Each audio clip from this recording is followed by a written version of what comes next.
या अल्लाह पाक जैसे हम सब औरतें सुरक्षित हैं मोदी सरकार में, इसीलिए हम लोग सब दुआ कर रहे हैं। या अल्लाह फिर से मोदी सरकार आए और सब घर की औरतें सुरक्षित रहें, बच्चियां सुरक्षित रहें।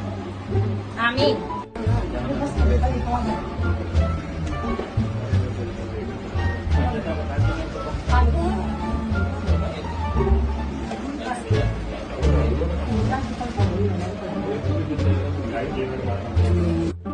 हम लोगों ने आज नमाज पढ़ी है, दुआएं मांगी है, मिठाई एक दूसरों को खिलाई है, इस वजह से कि सरकार फिर से आए, बीजेपी सरकार फिर से आए। हम लोगों को काफी खुशी है। महिलाओं के लिए उन्होंने बहुत कुछ किया है, जिसमें कोई भेदभाव नहीं है।